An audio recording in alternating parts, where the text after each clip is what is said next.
Hello students and welcome back to your favourite channel math solutions with Rose ma'am. आज की class में हम करेंगे क्लास 10th की विषय गणित की कार्यपत्रक नंबर 55, जिसका आज का शीर्षक है वृत्त की स्पर्श रेखाओं पर आधारित प्रश्न। और जो आज की वर्कशीट है वो हमारी जारी हम कंटिन्यू कर रहे हैं। तो पहला क्वेश्चन है रिक्त स्थान भरिए। इसको शुरू करने से पहले आप लोगों से रिक्वेस्ट है कि आप सभी चैनल को सब्सक्राइब कर दीजिए। Thank you students. पहला है वृत्त पर स्थित किसी बिंदु से वृत्त पर स्पर्श रेखाओं की संख्या जो है वो लिख दीजिए। यहाँ पर एक ही संख्या खींची जाती है, एक ही स्पर्श रेखा होती है।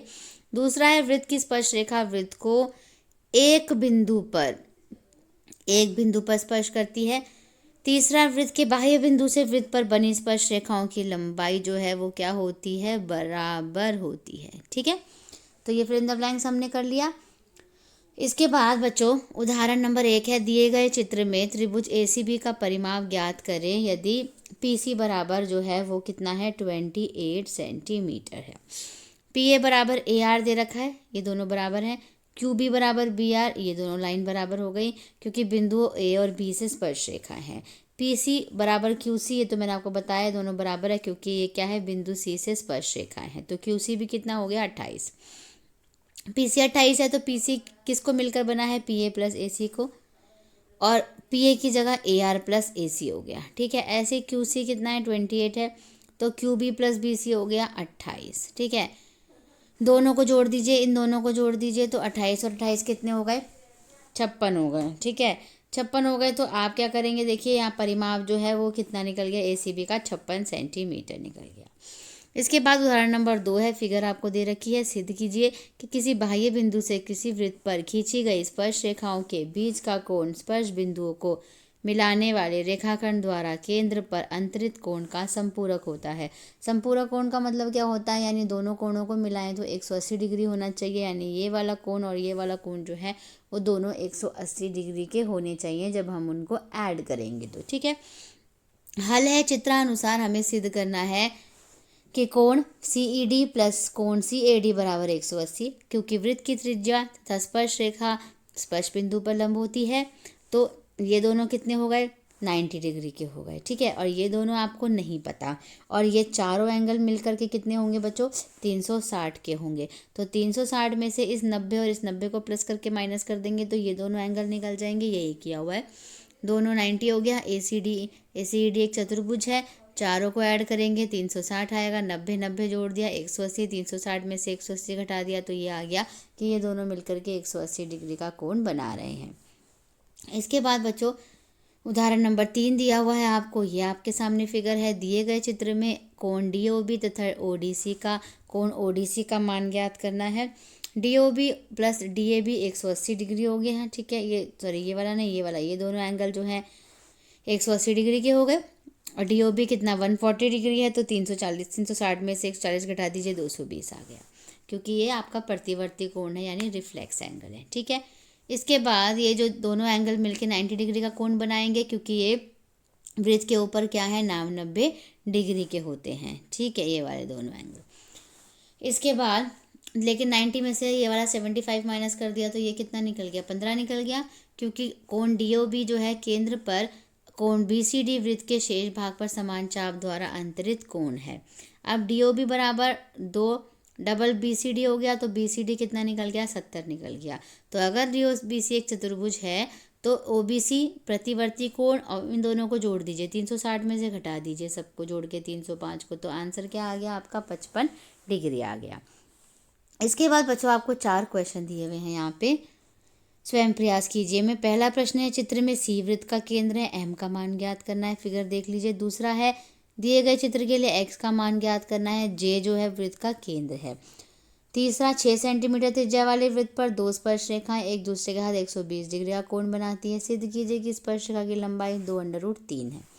चौथा प्रश्न, एक वृत्त त्रिभुज DEF की भुजा EF को बिंदु P पर और भुजाओं DE और DF को बढ़ाने पर क्रमशः बिंदु Q तथा R को स्पर्श करता है। सिद्ध कीजिए DQ जो है बराबर हाफ ऑफ ट्राइंगल DEF का परिमाप है। तो चलिए बच्चों क्वेश्चन नंबर 1 को स्टार्ट करते हैं।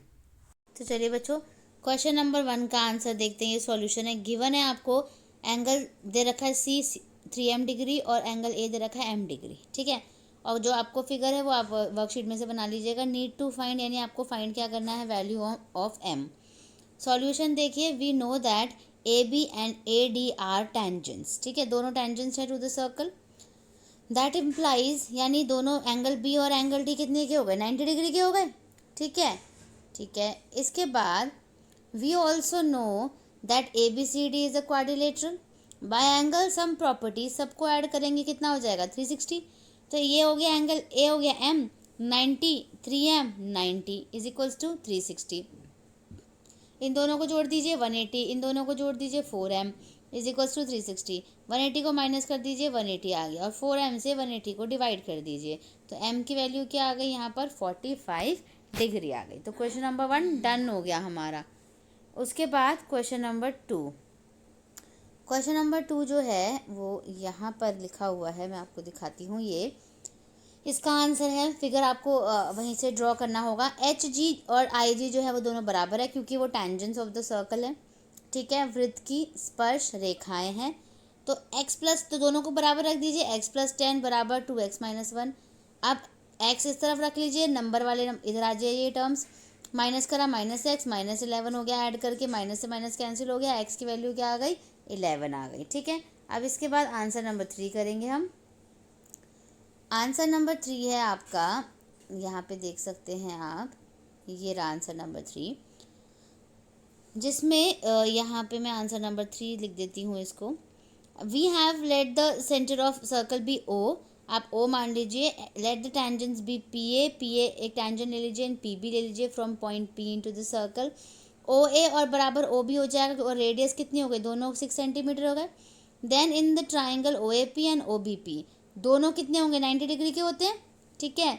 फिर अगर लेकिन दे कितना रखा है, 180 डिग्री, तो दोनों को 2 से डिवाइड कर दीजिए, 60 आ गया, ठीक है। और ये भी यहाँ पर इसको P O A P O B जो है इसको भी डिवाइड करेंगे, तो ये भी कितना आ जाएगा आपका, 60 डिग्री आ जाएगा, 30 नहीं आएगा, 60 आएगा। तो tan 60 क्या होता है, ओ ए अपॉन पी ए, और पी ए क्या हो जाएगा, पी ए बराबर ओ ए कॉट 60। तो कॉट 60 क्या होता है बच्चों आपका, अगर हम देखें तो 2√2/3 में होता है आपका, ठीक है। तो ये आपका आ गया 2√3। तो लेंथ ऑफ टेंजेंट्स जो है वो 2√3 आ गई आपकी, ठीक है। इसके बाद हम ये लास्ट क्वेश्चन कर रहे हैं, ये है आंसर नंबर 4 की फिगर है। इसमें जो टेंजेंट दिया हुआ है वो डी क्यू दिया हुआ है, और इधर डी आर दे रखा है, ठीक है। ट्राइंगल जो दे रखा है वो देख लीजिए, डी ई एफ दे रखा है, ठीक है। इस तरीके से फिगर बनेगी, और इसका सॉल्यूशन है, गिवन है आपको, a circle touches the side E F of triangle D E F at P and touches extended side D E and D F at Q and R respectively, ठीक है। Find क्या करना है, show that D Q is equals to half of perimeter of triangle D E F. इसके बाद solution है आपका, solution देख लीजिए, पेरीमीटर आप निकालोगे ट्राइंगल डी ई एफ का, तो D E plus D F plus E F आएगा। ई एफ किसके बराबर है, E P plus P F के। पेरीमीटर ऑफ ट्राइंगल क्या हो गया, चारों को जब ऐड करेंगे ये दोनों क्या हैं, इक्वल लेंथ के हैं क्योंकि इक्वल टेंजेंट्स हैं। तो perimeter of D E F क्या हो जाएगा, D E plus D F plus E Q plus F R. ऐसे ही perimeter of triangle D E F, अब देखिए इन दोनों को एक साथ रख दिया, इन दोनों को एक साथ रख दिया, ये दोनों मिलकर के डी क्यू बनाएंगे, ये दोनों मिलकर के डी आर, ठीक है। तो दोनों D Q is equals to D R हो गए, इक्वल टेंजेंट्स हो गई। अब D Q plus D Q, क्योंकि ट्राइंगल डी ए एफ दे रखा है, क्योंकि डबल ऑफ डी क्यू हो गया, ठीक है। तो half of perimeter of D Q आ गया, यानी जो ये hence proved D Q is equals to half of perimeter of triangle D E F, ठीक है, और हेंस प्रूव्ड आ गया। तो इसी के साथ बच्चों आपकी आज की वर्कशीट जो है वो यहीं पे कंप्लीट होती है। आप वीडियो को लाइक कर दीजिए, शेयर कर दीजिए, और चैनल को सब्सक्राइब कर दीजिए। फिर मिलेंगे बच्चों नई वीडियो में नई वर्कशीट के साथ। Thank you so much students for watching this full video.